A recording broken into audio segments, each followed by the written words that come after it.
Do avivamento, bom dia, bom dia, bom dia.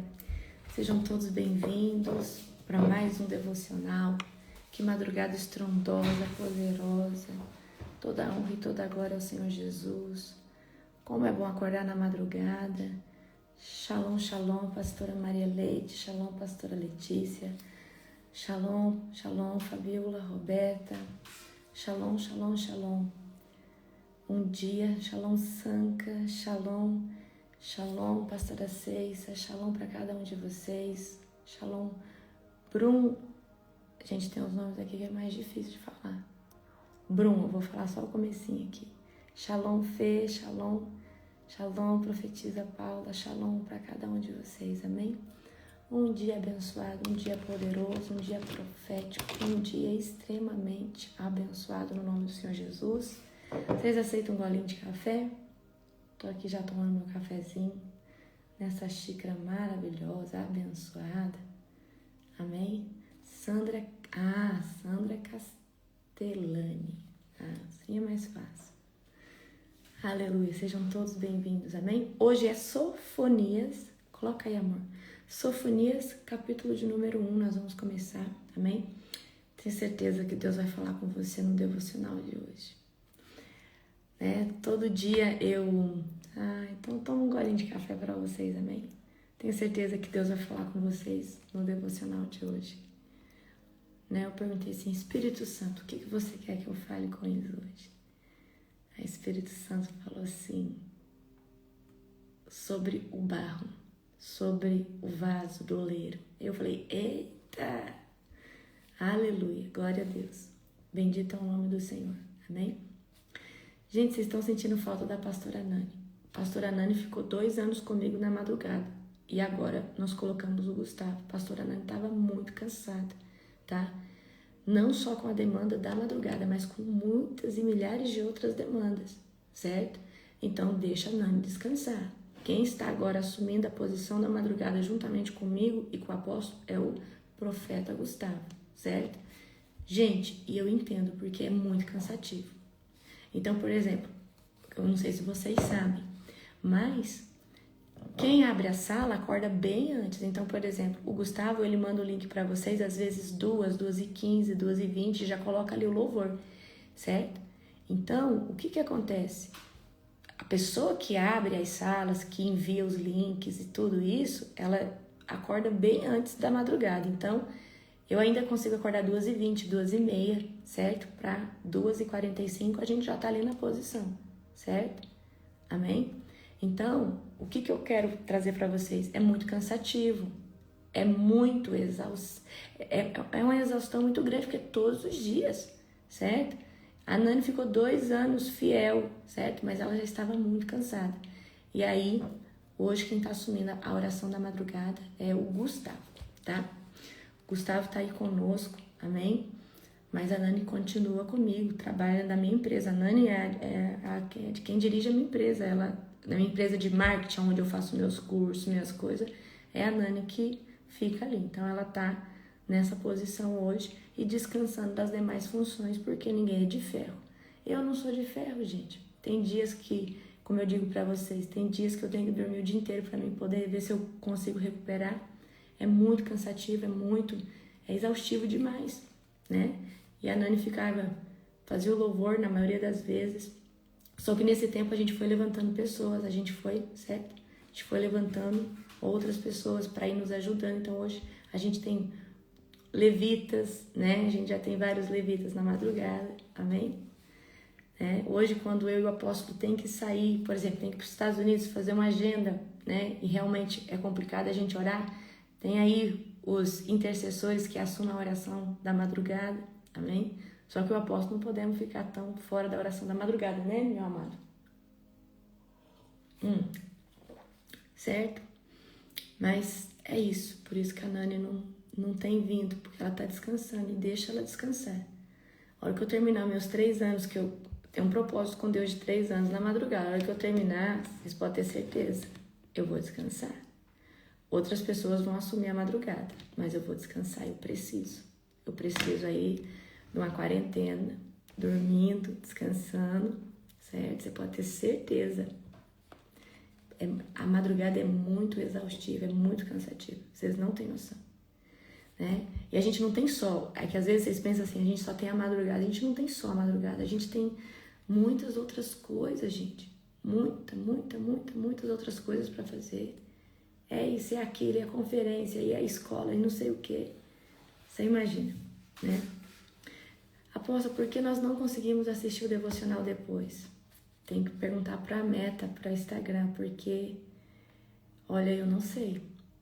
Eu não tenho... Fica gravado, né, apóstolo? Fica gravado. Às vezes sai do seu Instagram e entra de novo, às vezes pode ser isso. Ó, eu tentei fazer a seguinte questão, eu tentei só compartilhar nesse Instagram, porque eu sempre compartilho com o meu outro antigo e o da Global, certo? Eu sempre, certo? Eu sempre compartilho. E aí, o que acontece?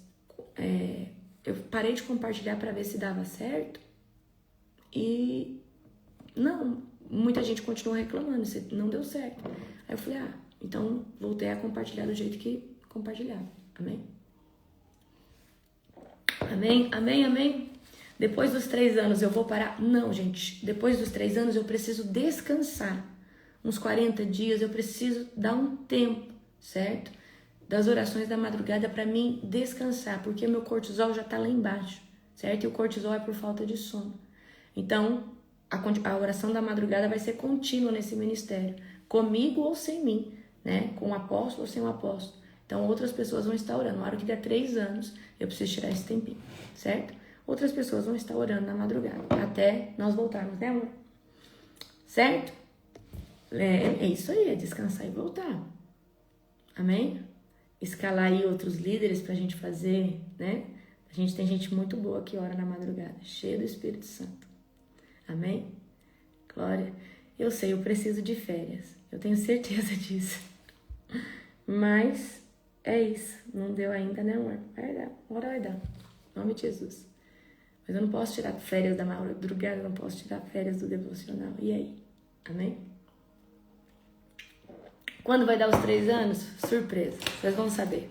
Quando de repente, vocês vão saber. Amém? Mas é só... Vai demorar ainda, pode ficar tranquilo. Fiquem tranquilos. Amém?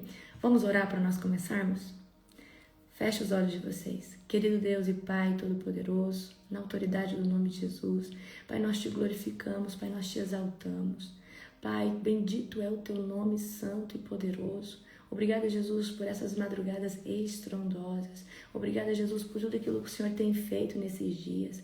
Nós te glorificamos, nós te bendizemos. Toda a honra e toda a glória ao Senhor Jesus.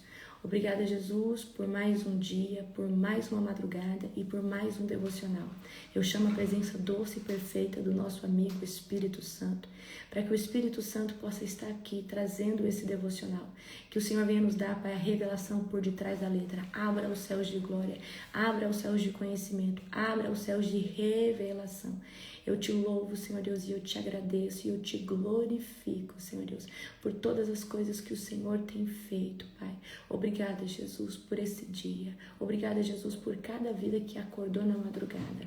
Eu abençoo esse dia, as nossas casas, nos livra de todo mal, acampa os teus anjos ao nosso redor, em nome de Jesus. Amém. Glória a Deus. Toda a honra e toda a glória ao Senhor Jesus. Amém. Queridos, sejam todos bem-vindos. Amém. Abram comigo em Sofonias, nós estamos quase terminando já o nosso livro dos profetas menores e maiores, né? Glória a Jesus. Sejam todos bem-vindos, amém? Abram comigo em Sofonias, capítulo de número 1. Aleluia. Esse cafezinho tá muito bom. Todo dia o café tá maravilhoso, mas hoje tá mais gostoso, amém?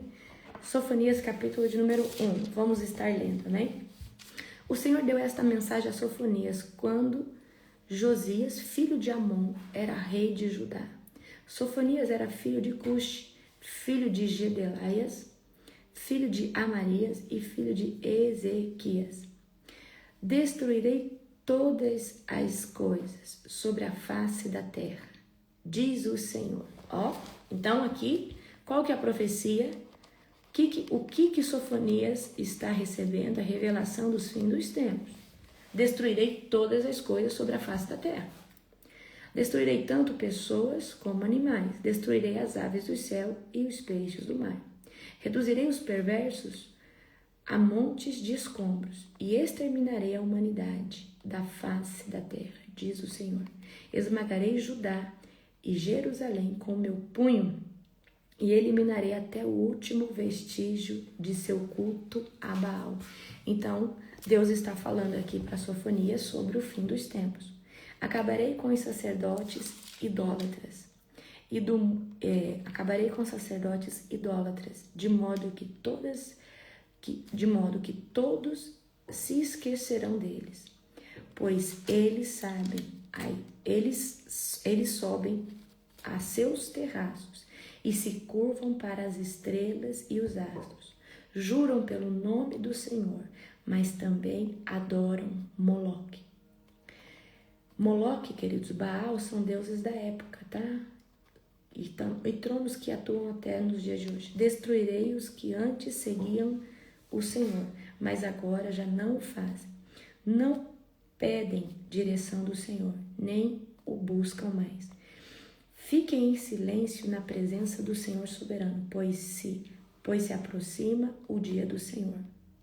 O Senhor preparou o seu povo para uma grande matança e escolheu seus carrascos. Naquele dia de julgamento, diz o Senhor, castigarei os líderes e os príncipes de Judá e todos que seguem costumes estrangeiros. Sim, castigarei os que participam de cultos idólatras e enchem a casa de seus senhores de violência e engano. Naquele dia, diz o Senhor, um grito de alarme virá do portão dos peixes e ressoará em todo o bairro novo da cidade. Um grande estrondo virá das colinas. Lamentem vocês que moram na região do mercado, pois todos os comerciantes e negociantes serão destruídos. Vasculharei com lamparinas os cantos mais escuros de Jerusalém, para castigar os que vivem acomodados em seus pecados. Pensam que o Senhor não lhes fará coisa alguma, nem boa e nem má. Por isso, os seus bens serão saqueados e suas casas destruídas. Construirão casas novas, mas não habitarão nelas. Plantarão videiras, mas não beberão seu vinho. Esse dia terrível do Senhor se aproxima e ele virá depressa. Será um dia de amargura, em que até os homens fortes gritarão. Será um dia em que o Senhor derramará sua ira, dia de sofrimento e angústia, dia de ruína e desolação, dia de escuridão e trevas, dia de nuvens sombrias e densas, dia de toque de trombetas e gritos de batalha. Caem as cidades cercadas por muros e as fortalezas mais poderosas, porque pecaram contra o Senhor. Eu os farei tatear no escuro como cegos, e seu sangue será derramado no pó, e seus corpos apodrecerão sobre a terra. Seu ouro, sua prata, não os salvarão no dia da ira do Senhor, pois toda a terra será consumida pelo fogo de seu zelo. Ele dará um fim assustador e todos que habitam na terra. Amém? E aí nós terminamos aqui, certo? Então, Deus está anunciando para Sofonias que ele vai vir varrer tudo sobre a face da terra, certo? Então, Deus está falando do seu juízo, que vai vir um juízo que vai consumir tudo completamente, certo? Então, Sofonias é um profeta que está recebendo o quê? Uma palavra profética de incondicional, ou seja, vai acontecer um juízo.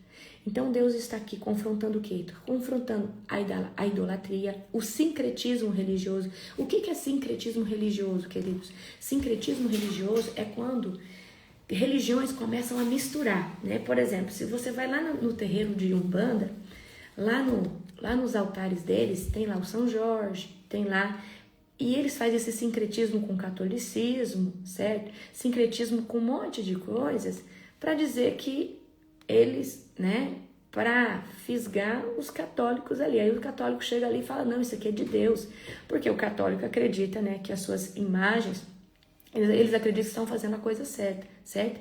Então, o que é sincretismo religioso? É uma mistura. Então, por exemplo, lá no espiritismo, eles abrem os evangelhos para ler os evangelhos. Só que é texto sem contexto, você tá entendendo? Aí a pessoa que tá ali, ela fala, não, mas lá eles abrem a Bíblia, nananã, iririri. E aí isso aí é sincretismo, tá? Isso aí é sincretismo religioso. Eles ficam misturando as coisas, certo? Tá? Para fazer esse tipo de coisa, certo? Isso aí chama sincretismo religioso, tá? Então Deus está confrontando a idolatria, o sincretismo, o abandono espiritual, né? A mistura do povo que adorava Moloque, adorava Baal, adorava tudo. Então Deus está trazendo aqui. E hoje, nos dias atuais, isso piorou muito. Isso tem piorado muito. Então hoje em dia, todas essas coisas que lá naquele tempo, né, Deus falava sobre perversidade, esse povo, né, padece porque está corrompido. Queridos, hoje é muito pior, porque hoje nós temos uma tecnologia, hoje o pecado avançou de uma forma muito brutal, vamos dizer assim, certo? Então o Senhor chama todos, né, ao silêncio. O dia do Senhor está se aproximando. Líderes e príncipes serão responsabilizados por tudo aquilo que Deus vai fazer. Ou por tudo aquilo, líderes e príncipes serão responsabilizados por todas as coisas que fizeram os sacerdotes, os líderes, certo? Então, a gente sabe hoje em dia, existem pessoas que oram, que servem a Deus fielmente, sim, mas existem também muito engano, e engano é dentro de todas as esferas. Existem enganos dentro do governo, dentro da espiritualidade, enfim, dentro de tudo, né? Então, a gente vê também hoje essa intenção de Satanás de distorcer a família, distorcer o gênero sexual das crianças, certo? Então, o pecado, ele vem se colocando de forma mais abrupta a cada dia, né? Então, aqui a palavra que Sofonias está recebendo, certo? É que o dia do Senhor vai chegar, e esse dia vai ser um dia trágico, vai ter muito sofrimento, vai ter muita dor. Então, eu quero que vocês imaginem. Queridos, imagina se Jesus voltasse hoje. Você tá aí, tranquilo, tá buscando, tá posicionado, mas e a sua família? Quem que da sua casa ia subir? Quem que não ia subir?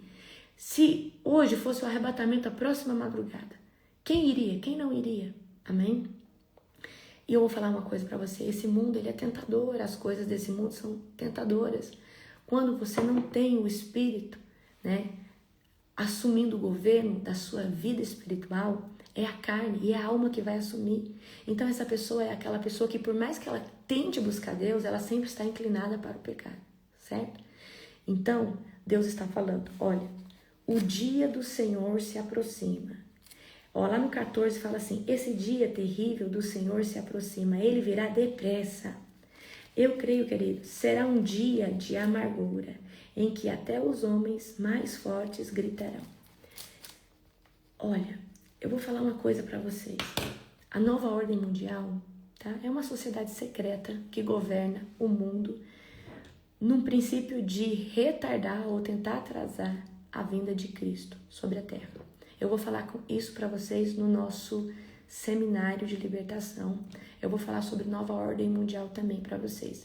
São famílias que governam o mundo, estão principalmente dentro da mídia, dentro da música, dentro dos grandes artistas. Então, todo grande artista tem que fazer um pacto, né? Para poder se encaixar dentro dessa ordem secreta. Aqueles que querem ser a nível global têm que fazer isso, certo? Então, eu vou até trazer essa pauta para vocês entenderem, certo? Então, o Senhor, ele vai vir. E quando o Senhor vier, eu falo, ele vai pegar muitos que estão de surpresa. Jesus vai pegar muitas pessoas que estão desatentas, muitas pessoas que estão dormindo no âmbito espiritual. Jesus vai pegar de surpresa muitos que acham que estão buscando, que estão sendo justos, que estão fazendo aquilo que é certo. Jesus vai pegar de surpresa muitos, mas muitos. Então, a Bíblia diz que quem está de pé, cuidado para que não caia. Então, exatamente, olha aí, ó. Joilma falou sobre aquele caso do Epstein, né? Eu não sei se vocês chegaram a ver. Gente, que absurdo, que terrível. Aquilo ali se perdeu a contagem, a quantidade de pessoas que foram abusadas. Então, aquilo ali é a nova ordem mundial. Então ali, eu não vou falar todos os artistas e governantes que estavam ali pertenciam à nova ordem mundial, porque eles são muito seletos, tá? Mas o que o Epstein fazia? O Epstein, ele fazia exatamente o quê? Comprometer essas grandes influências da mídia, da arte, do cinema, do governo, para depois chantagear essas pessoas. Então essas pessoas praticamente, que às vezes não cresceu na mídia, tudo, não tinha nenhum pacto com Satanás, depois, tá?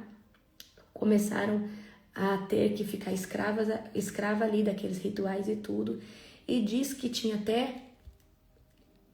Vocês estão conseguindo fazer leitura labial? Eu não posso falar essa palavra aqui, tá? Mas diz que tinha até... Certo? E isso, queridos, isso é terrível, imagina, né? Falar ali, né, pelo que eu andei olhando nos e-mails que o Epstein trocava com ele mesmo, exatamente, isso aí, isso aqui que o Caval escreveu aqui, tá? Isso daí, e isso, queridos, tá? Márcia, ele morreu, mas ele deixou muitos seguidores, ele deixou muitas pessoas, tá? Ele deixou muitas pessoas. Ele aliciou muitas pessoas grandes e poderosas. Então, isso, queridos, é a nova ordem mundial, certo? É um governo corrupto, são famílias que dominam a terra, que estão tentando atrasar a vinda de Cristo. Eles acham que eles têm essa força, tá? Exatamente, pastora Letícia, isso é só a ponta do iceberg. Tá vindo muita coisa por aí. Amém? Então aqui, Sofonias está recebendo essa mensagem, que Deus vai vir varrer tudo sobre a face da terra, pessoas, animais, peixes, certo? Quando que Deus fez um reset? Deus fez um reset lá na época de Noé. Ali a maldade era tanta, e a Bíblia fala que Deus se arrependeu de ter feito o homem. E Deus, o que Deus fez? Deus destruiu todas as coisas, certo? E vai chegar o tempo que Deus vai destruir permanentemente todas as coisas, para que ele possa, certo, viver com o povo dele que venceu, ganhou a coroa da vida, adquiriu, amém? A coroa da vida. Então, gente, permaneça firme. E eu quero que você entenda, a nossa vida é na eternidade, certo? A nossa vida é na eternidade. Então não pense que aqui é só... Aqui, a vida é aqui. Não, aqui é o começo de todas as coisas, tá? Então, tá vindo muita coisa por aí. Vocês se posicionem. A palavra profética que eu tive, certo?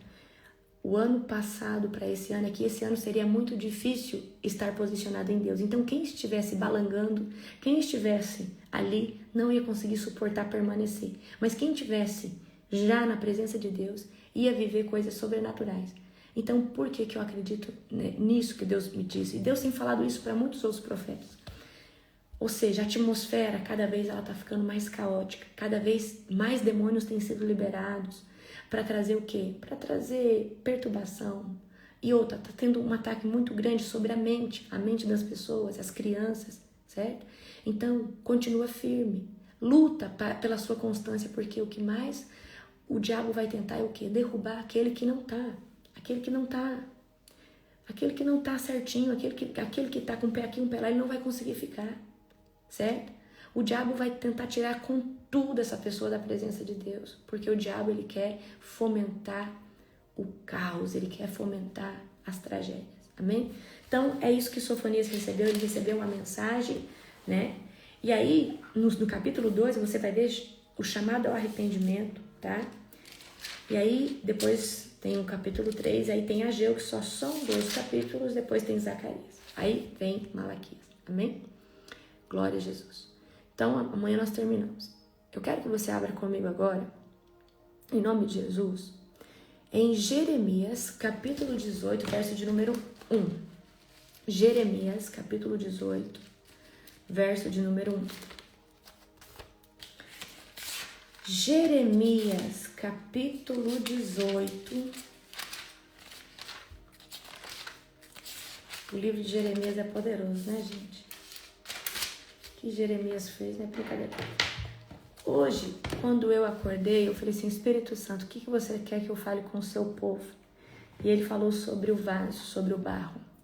Então essa é a palavra que eu vou trazer para você, certo? Jeremias, capítulo 18, verso de número 1. Obrigada, pastora Bruna. Amém? Aleluia. Então vamos lá. Jeremias, capítulo 18, verso 1. O Senhor deu outra mensagem a Jeremias. Desça até a casa do oleiro, e eu lhe falarei ali. Fui na casa do oleiro, e eu o encontrei trabalhando na roda. Então Deus fala, Jeremias, vai lá na olaria, onde se faz vaso de barro, que eu vou falar com você ali. Por isso que eu falo, a linguagem de Deus, ela não é só audível, ou Deus ele gosta de falar conosco através de imagens, através de coisas que a gente está vendo. Fui na casa do oleiro e o encontrei trabalhando na roda. Mas o vaso de barro que ele estava fazendo não saiu como desejava, por isso ele amassou o barro e começou novamente. Então o Senhor me deu esta mensagem. Ó Israel, acaso não posso fazer com vocês o mesmo que o oleiro fez com o barro? Como o barro está nas mãos do oleiro, vocês estão em minhas mãos. E se eu anunciar que uma nação ou um reino será arrancado, derrubado e destruído, mas essa nação abandonar os seus maus caminhos, não destruirei como havia planejado. Então olha o que Deus está falando. Vocês são exatamente como o barro na mão desse oleiro. Eu também não posso amassar esse barro e jogar ele fora. Mas se eu planejei jogar ele fora, e se esse barro, se arrepender, posso eu, voltar atrás e não fazer o que eu tinha planejado? Então Deus está dizendo que nós somos na mão dele como um vaso, um barro que está sendo moldado. E se eu anunciar que planejei e edificarei uma nação ou um reino, mas essa nação praticar o mal e não quiser obedecer, não a abençoarei como havia declarado. Olha o que Deus está falando. E se eu planejar edificar uma nação, levantar um povo, e se esse povo andar em maus caminhos, posso eu não abençoar como eu havia declarado. Então, o que eu quero que vocês entendam? Que Deus nos deu o livre-arbítrio. E Deus ele pode ter planejado uma coisa, mas as pessoas, por causa dos seus maus caminhos, por causa do seu coração corrupto, fazer outra. E Deus se arrepender e não fazer aquilo que ele tinha planejado. Portanto, Jeremias, vá e proclame a todo o povo de Judá e os habitantes de Jerusalém. Assim diz o Senhor. Aí Deus vem trazer aqui outra palavra, Então, o que está falando aqui? O que eu quero que você entenda? Eu quero que você entenda que Deus ele é o oleiro e nós somos o barro, certo? Nós somos o barro na mão do oleiro. Abra comigo em Isaías 64, verso de número 8. Isaías 64, verso de número 8. Acharam? Isaías 64, verso de número 8. Glória a Jesus. Acharam? Isaías 64, verso de número 8. Vamos ler esse aqui. Apesar de tudo, ó Senhor, és Pai, nós somos o barro e tu és o oleiro, somos todos formados por tua mão. Não te ires tanto conosco, Senhor, não te lembres para sempre de nossos pecados. Pedimos que olhes para nós e vejas que somos o teu povo. Então, aqui de novo, o profeta Isaías está afirmando, nós somos o barro e o Senhor é o oleiro. Amém? Agora, vamos ler uma passagem que eu gosto muito, que é Isaías 29, 16. Isaías, capítulo 29, verso de número 16. Tenho certeza que Deus vai falar hoje com você nessa palavra, amém? De forma estrondosa, de forma sobrenatural. Isaías, capítulo 29, tá? Verso de número 16. Acharam? Acharam? Obrigada, pastora Bruna. Como são tolos, ele é o oleiro e certamente é maior que vocês, o barro.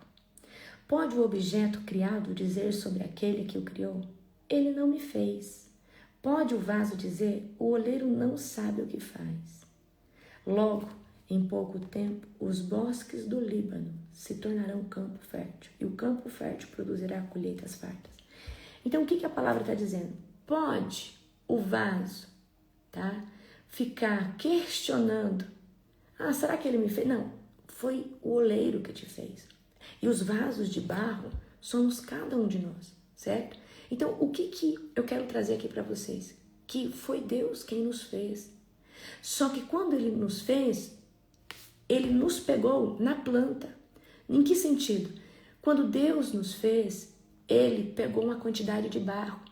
Mas cada barro passa por um tipo de processo. Então, vem aqui comigo. Olha só, a escolha do barro. A escolha do barro. Olha só. Então, o oleiro, ele vai escolher o barro. Não é o barro que se oferece. O barro, ele é escolhido. Você foi escolhido por ele. E a gente tem isso lá em Jeremias 18 e em Isaías 64. Ele escolheu. Você é o barro. Ele te escolheu, certo? Então, primeira coisa que eu quero dizer, você não está aqui na presença dele por acaso. Você não está aqui na presença de Deus vivendo por acaso. Ele escolheu você, ele escolheu o barro. Mas a primeira fase é que ele escolhe o barro e existe um processo nesse barro. Um processo que ele vai fazer sobre esse barro.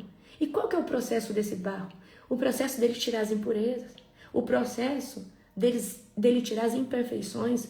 Porque dentro de uma quantidade de barro vem pedras, vem capim, vem raízes, vem coisas que podem deixar a obra imperfeita. Então, queridos, né? Deus, ele escolheu o barro, mas primeiro ele vai passar o barro por um processo. E é o processo o quê? De purificação. Ele vai tirar as impurezas. Ele vai tirar as impurezas do barro. Eu já fui numa olaria e se o barro tiver com pedras, vai machucar a mão do oleiro, vai trazer ali uma impureza. Então, o oleiro está olhando e ele vai tirando o quê? As pedras. Ele vai tirar o quê? Às vezes um pedaço de capim. Às vezes ele vai tirar ali algumas imperfeições, alguns pedaços de galho. Então, o primeiro processo que o oleiro vai fazer, você sabe que o barro ele é tirado geralmente das profundezas, né, de lagos, de lajes. E aí vai tirando o quê? Os pedaços. Então, o oleiro ele vai pegar um pedaço ali, ele não sabe o que ele pode encontrar dentro daquela quantidade de barro. Então, é exatamente assim que o Senhor nos chama. Então, a primeira fase é, Ele te escolheu. E Ele te escolheu porque Ele te quis. Ele te escolheu porque Ele planejou você antes mesmo da fundação do mundo. Então, o Senhor, primeiro, Ele escolhe o barro. Então, Ele vai lá e escolhe você, independente de que imperfeições vem, porque quando o oleiro olha, ele não consegue ver se tem pedra lá dentro daquela quantidade de barro, ele não consegue ver se tem galhos, o que tem de impureza ali. Então a primeira fase que eu quero que você entenda é que ele te escolheu. Não foi você que escolheu, é ele que te escolheu. A segunda fase que eu quero que você entenda é que a limpeza do barro, certo? Então, né, dentro do primeiro processo natural para se fazer um vaso de honra, existe o que? Tirar as pedras, tirar as raízes, tirar os galhos. Então, o oleiro, ele começa a te limpar. Ele começa a tirar tudo aquilo. Aonde que nós temos base bíblica para isso? Depois, anota aí, Ezequiel 36, certo? Então, antes de Deus te usar, Ele precisa te tratar, Ele precisa te forjar, Ele precisa tratar sua alma, tratar o seu caráter, tirar as pedras que você trouxe com você por causa de feridas de alma. Ele precisa tirar obstruções como galhos, pedaços de coisas que vieram com você por causa talvez de circunstâncias, de coisas que você passou. Então, a primeira fase do oleiro primeiro, você precisa entender que Ele te escolheu. Acho que a primeira parte aqui, a primeira fase é entender que Ele te escolheu acima de tudo. Ele te escolheu antes mesmo da fundação do mundo.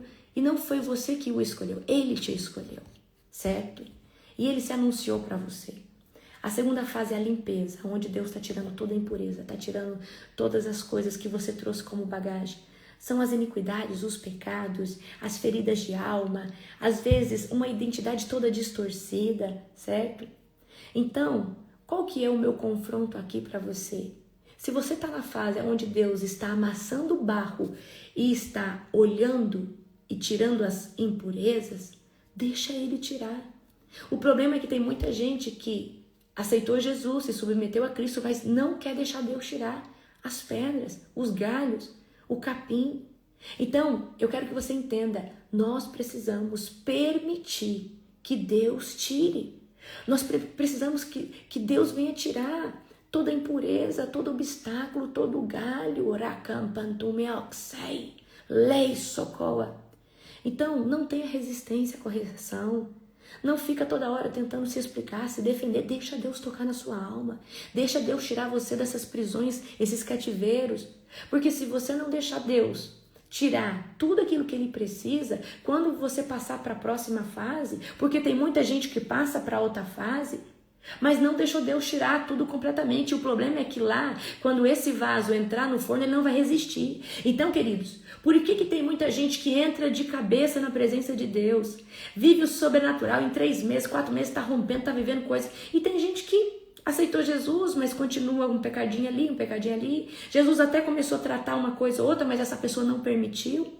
Aí ela não consegue romper espiritualmente, mas também ela já não está mais do pecado como estava, então ela está ali na presença de Deus, café com leite. O que é isso? Ela está na presença de Deus, ela já não é quem ela era antes, mas essa pessoa ainda carrega muita bagagem, carrega muitas coisas, certo? Então vamos lá. Essa segunda fase que é a limpeza do barro, certo? Nessa fase, qual que é o meu confronto para você? Deixa o pecado para trás. Aceita a exortação de Deus. Deixa Deus tirar toda a pedra que veio junto, toda pedra, todo galho, toda impureza que tem hoje dentro de você. Deixa Deus remover. E por que você precisa deixar Deus remover? Porque isso daí pode fazer o vaso rachar. Deus, Ele quer levantar todos nós como vaso de honra, mas o problema é que uma vez que você não tem uma libertação bem feita, você não tem uma cura interior bem estabelecida, o problema é que essas impurezas que estão aí na sua estrutura pode fazer rachar o vaso de barro. E se o vaso de barro rachar, o oleiro vai ter que moer ele de novo.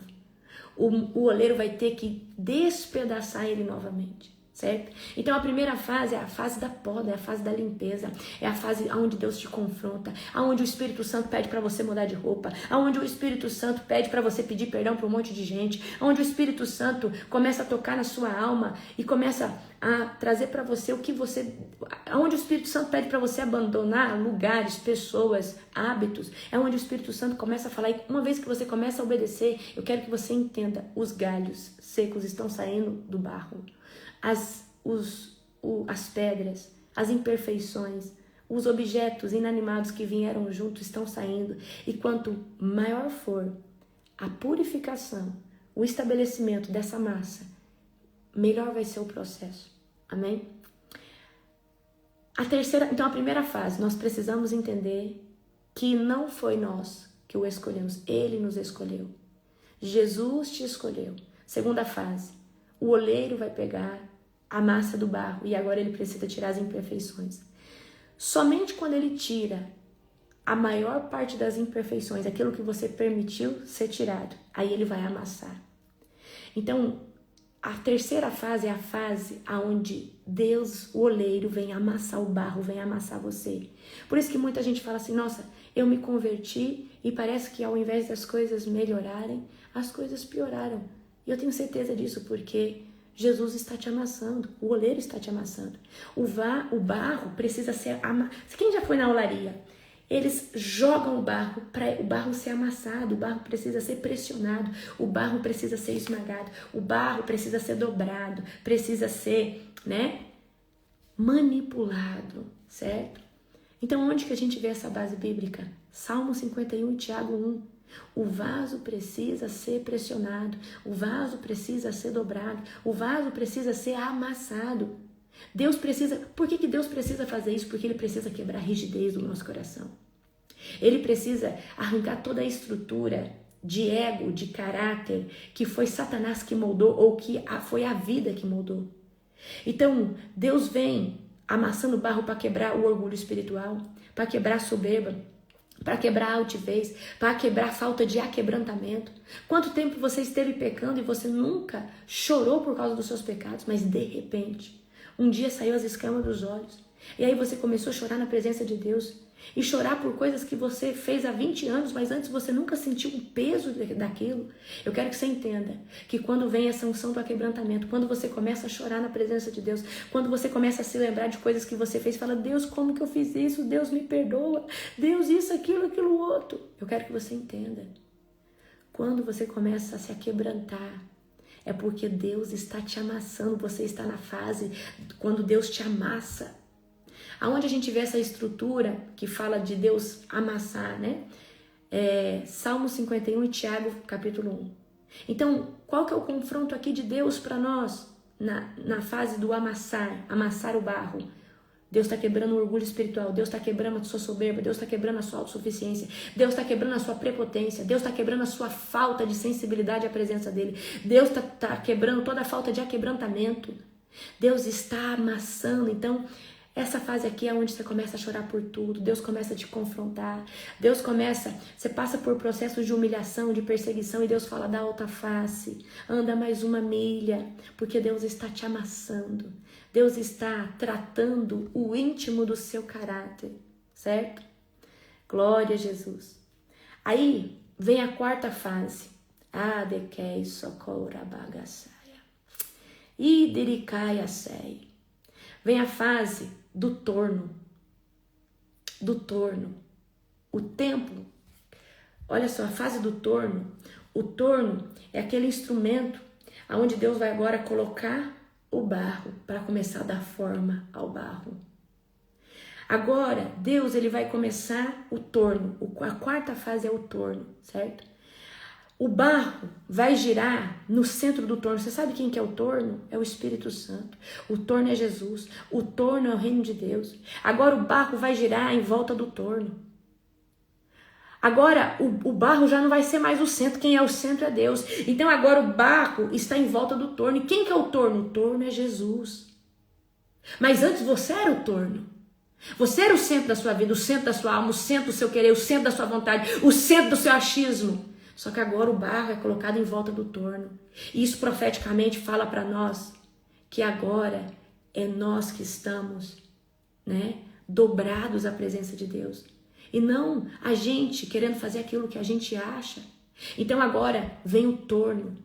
E o que é o torno, queridos? Agora nós não estamos mais no centro do nosso querer, da nossa vontade.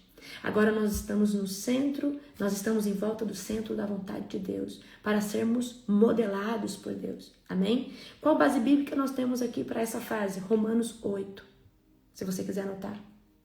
O torno também representa o tempo, certo? E eu vou falar uma coisa para você, quem tenta sair do torno antes da hora vai ficar deformado. Quem tenta sair do torno antes da hora vai ficar deformado. Porque o torno é onde Deus vai te dar estrutura. O torno é onde Deus vai te dar forma. O torno é onde Deus vai pintar sua identidade. O torno é onde Deus vai começar a estrutura a sua identidade. Não a essência ainda, mas a estrutura. Eu quero que você entenda. Todo frasco de perfume, antes de receber a essência do perfume, precisa ter a estrutura do perfume. Então eu quero que vocês entendam que o torno é a preparação da sua identidade. O torno é onde Deus está começando a modelar a estrutura, onde você vai receber a essência. Você vai receber a essência de ter uma identidade em Cristo, mas primeiro você tem que ter estrutura. Lembra da palavra que diz que pode um odre velho receber vinho novo? Jamais, porque odre velho não suporta vinho novo. É a mesma coisa aqui. Deus está nos dando a primeira estrutura. E quem sai fora antes do tempo... Então, deixa eu falar uma coisa para você. Se você está no torno e você começou a buscar Jesus e Jesus começou agora a te modelar, o oleiro começou agora a te dar forma, deixa ele fazer a obra completa. Não pensa, não, já tá bom demais. Eu já não suporto. Não, deixa ele te dar forma. E eu vou falar outra coisa pra você. Ganhar forma dói. Ganhar forma existe ressignificação de um monte de coisas dentro da nossa vida. Ganhar forma exige uma nova conduta, um novo caráter, novas atitudes na presença de Deus. E tem muita gente que não suporta porque fica parecendo a semente que caiu naquela região que tinha espinhos. até cresce, mas quando começa a ser sufocado pelos problemas, pelas circunstâncias da vida, quando coisas são confrontadas, a sua fé, por exemplo, circunstâncias começam a confrontar a sua fé. Você fala, não, já tá bom demais, eu já não suporto mais. Meu Deus, esse processo não acaba nunca. Então, deixa eu te falar, você tá no torno, você tá em volta do torno. O torno, ele representa Deus no centro e fora, modelando você para te dar estrutura. Não sai do torno antes do tempo, senão você vai se deformar. E Deus vai ter que pegar, jogar o barro novamente para voltar ao processo inicial. Tem muita gente que não suporta o torno. E o torno dói. O torno dói, queridos, porque são pessoas se levantando contra você. Porque agora você começou a adquirir uma nova estrutura, uma nova identidade. É a sua família te perseguindo. É coisas confrontando a sua fé. É você orando num centro comercial ou num shopping, sentindo vergonha, mas mesmo assim orando. É você fazendo coisas que você não queria fazer, mas você sente um impulsionamento do Espírito Santo. E você faz. É você sendo humilhado por pessoas. Então, deixa eu te falar, a fase do torno é crucial. Porque depois que Jesus te amassou, Jesus espremeu seu ego, sua autossuficiência. Depois que o oleiro espremeu você, ele vai te colocar no torno. Amém? E você sabe o que o torno, você sabe qual que é o confronto maior no torno? O torno, quando Jesus é o centro e Deus está ali te modelando, te dando a primeira estrutura, ele começa a quebrar a sua ansiedade espiritual em querer as coisas rápidas. Ele começa a quebrar a comparação que você tem com outras pessoas. Ele começa a quebrar porque você começa a entender que você é um só. E a estrada a qual você passou, nenhum outro pode passar. Então não tem como alguém ser exatamente como você ou você ser exatamente como alguém, porque você não pode nascer no ventre da mãe daquela pessoa ou do pai daquela pessoa. Então você não pode ser igual àquela pessoa, porque você não pode cursar o mesmo destino. Nenhum irmão nascendo no mesmo ventre pode seguir o mesmo destino, porque tem circunstâncias, experiências e culturas totalmente diferentes. Então, o que Deus quebra aqui? O que o oleiro faz aqui? Ele quebra a ansiedade, ele quebra a comparação, ele quebra aqui a pressa que você tem em crescer e ser visto, ele quebra aqui a motivação errada por trás do propósito. Tem gente que quer ser pastor, que quer romper na rede social, mas é para ser visto, não é para trazer a transformação para almas. Então, tem muitas pessoas que no começo do evangelho, no começo do seu posicionamento, a intenção, por mais que essa pessoa fale que é uma, no coração tá outra. Então aqui, no torno, é onde Deus vai tirar a motivação errada, colocar a motivação certa, tirar a ansiedade espiritual do seu coração, tirar todo tipo de comparação, tirar toda a pressa que você tem por ser visto, por crescer, por isso e por aquilo, e Ele vai fazer você desfrutar do caminho, desfrutar da jornada, mais que a bênção, porque a cada propósito, a cada jornada, existe sempre o quê? Uma vitória que Deus nos dá. E eu quero que você entenda que o mais precioso não é o que você toma depois de 40 dias, depois de um ano, depois de 6 meses, numa luta por algo, por uma vitória. O mais precioso é o relacionamento que você constrói com Deus durante o processo. Então, aproveite e desfrute do torno. E o torno é o quê? O torno é quando Deus está moldando a primeira estrutura da sua identidade. Deus está te dando forma, Deus está te dando identidade, porque antes você não tinha identidade, porque a identidade que você tinha não era sua, foi Satanás que tinha colocado sobre você. Amém? Então, a minha palavra para você é aqui, permaneça no centro, mesmo quando tudo parece não fluir, não florescer. Amém? Glória a Jesus. E aí, o que acontece? No torno, na fase do torno, pode acontecer do vaso se estragar. E eu falo para você, o vaso, a maioria do vaso, ele estraga no torno, porque ele não aguenta a mão do Senhor trazendo a nova estrutura. Ele não aguenta entrar na nova identidade, ele não suporta. Então, o que pode acontecer aqui, a partir do torno em diante? O vaso pode rachar, certo? O vaso, pode não sair, o vaso pode ser derrubado. O barro que está em cima pode cair, perdendo toda a forma. E aí o oleiro vai ter que começar o processo todo de novo. Aonde nós temos base bíblica sobre quando o vaso se estraga e ele precisa se refazer. Em Jeremias 18, certo? Então, aqui, vou dar um exemplo. Vamos trazer aqui para o profético. É a pessoa que caiu. É a pessoa que não suportou viver na nova estrutura da nova identidade. Essa pessoa foi consumida por algum tipo de opressão, essa pessoa acabou caindo. Essa pessoa talvez carrega uma culpa que paralisa ela. Essa pessoa talvez, vira e mexe, aceitou e que, por exemplo, vou dar um exemplo para você. Quando a gente se converte, o diabo começa a jogar as coisas do passado na nossa cara, falando, você não é indigno. E a gente precisa entender que uma vez que você confessou, Deus já lançou no mar do esquecimento. E tem pessoas que voltam a ter culpa e achar que Deus não as perdoou. E por causa disso o vaso vai rachar. Então, qual que é o meu confronto aqui para você?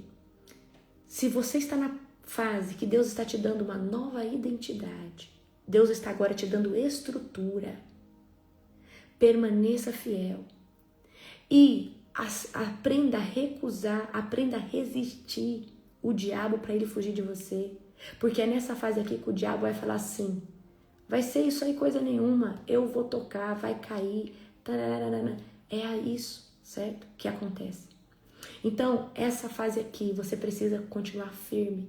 E como que você continua firme uma vez que você renuncia o pecado, entra de cabeça? Queridos, quando nós estamos nessa fase aqui do torno, quando nós estamos na fase em que Deus está nos dando estrutura, eu quero que você entenda, você não consegue andar com gente que peca, porque senão você vai pecar. Você não tem identidade formada. Você não consegue frequentar lugar com música mundana ou com coisas que antes você estava viciado ou você estava entregue àqueles tipos de pecado. Porque água mole em pedra dura tanto bate até que fura. E se você não tiver identidade ainda, você não suporta. Porque aqui você ainda não tem força para resistir o pecado. Então, quando você está nessa fase que Deus está te dando estrutura, você tem que fugir do pecado, fugir de tudo aquilo que tem a aparência do mal, fugir das más conversações, porque senão o vaso vai estragar antes dele ficar pronto.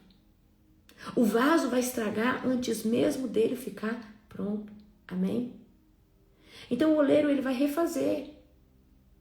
Mas vai ser muito difícil o oleiro refazer, porque essa pessoa, o oleiro só pode pegar você e começar o processo uma vez que você entra na presença dele.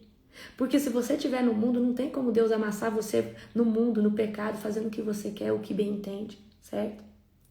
Agora, existe uma fase que ela é crucial. É a fase da secagem, é a fase do silêncio.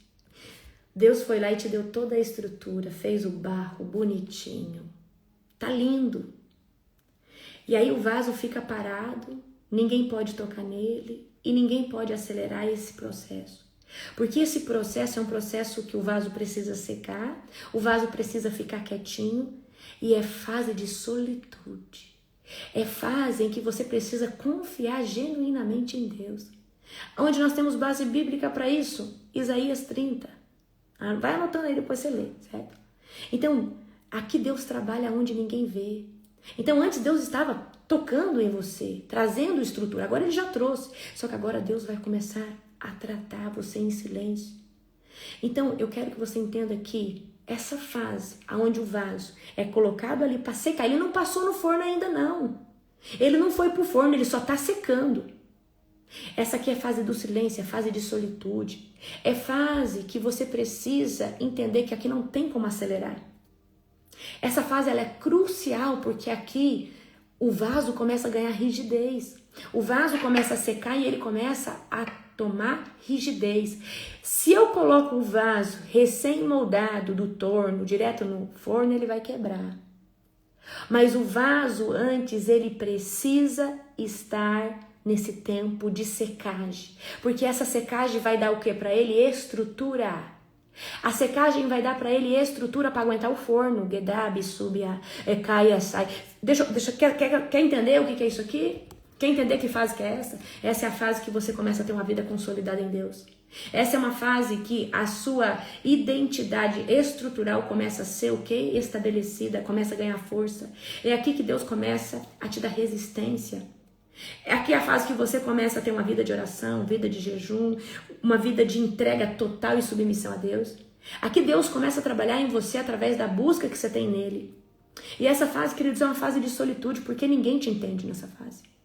Alguns vão te chamar de fanático, mas essa é a secagem. A secagem, e essa secagem aqui é no silêncio. Mas aí você fala assim, meu Deus, Deus não tem falado nada comigo, mas Ele está fazendo. Ele está trabalhando dentro de você. Ele está fazendo, mas é porque você está num processo. Amém? Então Deus precisa te madurar no silêncio. Deus precisa trazer que o vaso que era mole se torne rígido. Rígido, mas ainda não totalmente, porque essa rigidez vai ser ganhada e adquirida no fogo. A rigidez vai ser ganhada e adquirida no fogo. Mas eu quero que você entenda. Na fase estrutural da sua identidade, há uma primeira fase. Essa fase, assim quando o barro na sua estrutura sai do torno, ela não aguenta fogo. Então ela precisa ser secada. Secada no silêncio. E aí é quando o vaso começa a secar, ele começa a ganhar rigidez, certo? Aí vem a última fase. E essa última fase é o forno, a fase do fogo, a fase da consolidação. Sem fogo, o vaso quebra no uso. Sem fogo, o vaso quebra no uso. Aonde nós temos base bíblica para esse tipo de ilustração? Jó 23 e 1 Pedro capítulo 1. A gente tem lá em Jó 23 e 1 Pedro capítulo 1, certo? O fogo aqui não é punição, o fogo aqui é purificação. O fogo aqui vem para estabelecer, certo? Então, o que acontece? Muitas pessoas, quando começam a passar pelo fogo, rejeita a aprovação. Rejeita. E eu quero que você entenda que nem tudo, queridos, é porque é uma consequência do pecado. Muitas coisas aonde Deus nos coloca, Ele está nos provando. Olha, toda vez que você tiver que transicionar de uma estação para uma nova estação, não é nível espiritual, é estação, Deus vai provar você em algo. Ele vai provar você em algo para ver se você está pronto para a nova estação. Mas a primeira prova que Deus vai fazer conosco no fogo é dada sobre a nossa identidade. E aqui o que vem? Por que muitas pessoas fracassam aqui? Medo de sentir dor. Eu não suporto mais essa prova. Olha, se Deus não fizer nada, eu vou sair da presença dele. Se Deus não fizer nada, eu vou abandonar tudo. Eu vou parar de jejuar. E não entendeu ainda que você está sendo avaliado. E se você precisa ser avaliado para ser provado e aprovado, para daí então viver aquilo que Deus tem para você. Porque se o vaso não passar completamente no fogo, ele quebra no uso. Você vai ser um vaso que quando começa a ser usado por Deus, quebra, não aguenta a batalha espiritual, não aguenta a demanda, não aguenta o que o seu ministério pede para você. Queridos, eu só suporto o que eu suporto a nível espiritual, porque eu deixei o meu vaso ser provado e aprovado, e vira e mexe o Senhor me leva para alguma prova toda vez que eu vou transicionar de estação. Amém? Amém? Então o fogo é para estabelecer a sua identidade. O fogo é para você passar na avaliação e Deus fala assim, bom, agora você está pronto. Você está pronto para ser usado. Você está pronto para ser um vaso de honra. Mas tem muita gente que sai do forno antes da hora e começa a ser usado. Porque acha que está pronto. E tem gente que começa a se mover por si mesmo, e tem pessoas que começam a se mover pela mão de Deus, porque são vasos que estão debaixo do controle de Deus. Então, muita gente vem para a presença de Deus e fala, apóstolo, eu quero ser usado. Calma, é o tempo. Mas você tem um ano de estar posicionado, será que é o tempo?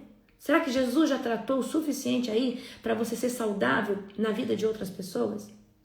E aí vem a última fase, que é do uso, onde Deus vai derramar o óleo, derramar a presença dele, aonde nós temos base bíblica para isso, 2 Coríntios, capítulo de número 4, certo? Então, o que eu quero trazer aqui para você? o vaso, ele não é o centro, tá? O vaso, ele é o veículo que precisa estar com identidade, com estrutura, resistente, para poder carregar o conteúdo, e o conteúdo é Deus. O conteúdo do vaso é o Espírito Santo. O conteúdo do vaso é a revelação do Senhor. O conteúdo do vaso é aquilo. Então, se você não tem estrutura, não consegue carregar o conteúdo. Lembra? O odre velho não suporta vinho novo. O odre velho não suporta vinho novo, e o vinho novo é revelação, é Jesus, é o Espírito Santo. Deixa eu falar uma coisa para você. Se você não permitir o Senhor te amassar, te moldar, te arrancar as impurezas, te estabelecer, te deixar secar em silêncio, Andérico, Soramagai. Então, a última fase é a fase do quê? É a fase que Jesus é o centro. Você é o instrumento, você é o veículo, certo? E aqui eu preciso trazer um confronto para você. Muitas pessoas passaram por todas essas fases, se tornaram um vaso de honra, mas vão fracassar depois, no uso, porque vão começar a achar que a glória é sua, que é você que cura, é você que faz, é você que estabelece. Não. Aí o vaso começa a se autoexaltar, o ego espiritual do vaso volta, ele quer glória para ele mesmo, sendo que ele não entendeu ainda que ele é um vaso aprovado por Deus, mas o conteúdo é Cristo, o conteúdo é o Espírito Santo, e a glória é do Senhor. E tem muitas pessoas que estão fracassando nessa última fase. São vasos de honra, mas deixaram o orgulho espiritual entrar. Deixaram entrar achando que o que Deus está fazendo através da sua vida é por você mesmo. E eu vou falar uma coisa para você. Tem muita gente que é um vaso aprovado, mas falha no uso, porque começa a achar. Andé que é isso. Muita gente, querido, começa a achar. Deus está curando porque eu sou muito bom. Deus está fazendo porque eu mereço. Não. Ele cura porque ele é genuíno, porque ele é soberano. Você é um vaso qualificado, sim, mas a glória é dele. A honra é para ele. Tudo é dele. Então, aonde você pode estar fraquejando? Aonde você pode estar errando e não tá conseguindo viver a sua ruptura? Eu quero que você entenda que entre Deus escolher uma porção de barro, que é você, até chegar no uso, que é a manifestação da glória dele, há um processo árduo, em que você precisa entender que você precisa se submeter a cada um dos processos, viver o fruto do que cada processo provoca dentro de você, aceitar as renúncias que cada processo pede para você, porque cada processo desse pede renúncias. Alguns processos vai pedir pessoas, lugares, outros vai pedir que você venha dar para Deus o seu melhor, dando o seu tempo. Então, eu quero dizer aqui para você, talvez você não está rompendo, porque você não está permitindo Deus concluir alguma dessas fases. Às vezes você não está vivendo o seu propósito, ativando o seu chamado, porque você não deixou Deus tirar todas as impurezas dentro de você, porque começa a doer muito. Mas eu quero que você entenda, tem que doer para nunca mais voltar. Então quando Deus começa a tratar a sua alma, você fala, não, Deus, para, tá bom. Mas Deus vai ter que mexer nessa bagunça, Deus vai ter que mexer nessa ferida, Deus vai ter que mexer em tudo isso que aconteceu para você não sentir mais isso. Porque antes dele limpar a ferida com o sangue de Jesus, ele precisa tirar as pedras da ferida, ele precisa tirar o pus, ele precisa tirar a mosca que sentou na ferida, ele precisa tirar tudo aquilo que está dentro, que obstrui e deixa corrompida a identidade. Amém? Certo? Então, aonde talvez você não está permitindo Deus fazer? Aonde você não está permitindo Deus falar? Então hoje, eu quero que você pegue essa palavra no seu coração e fala, Deus, me ensina a ser um vaso de barro. Me ensina a ser um vaso submisso à sua presença. Me ensina a passar por cada uma dessas fases em submissão. Me ensina a viver os processos e frutificar dentro deles. Me ensina a renunciar a tudo aquilo que cada processo vem pedir na minha transformação. Amém? Era esse o devocional que eu tinha para vocês hoje. Amém? Eu espero vocês na próxima oração da madrugada. Um beijo bem grande no seu coração. Um domingo estrondoso e abençoado no nome do Senhor Jesus.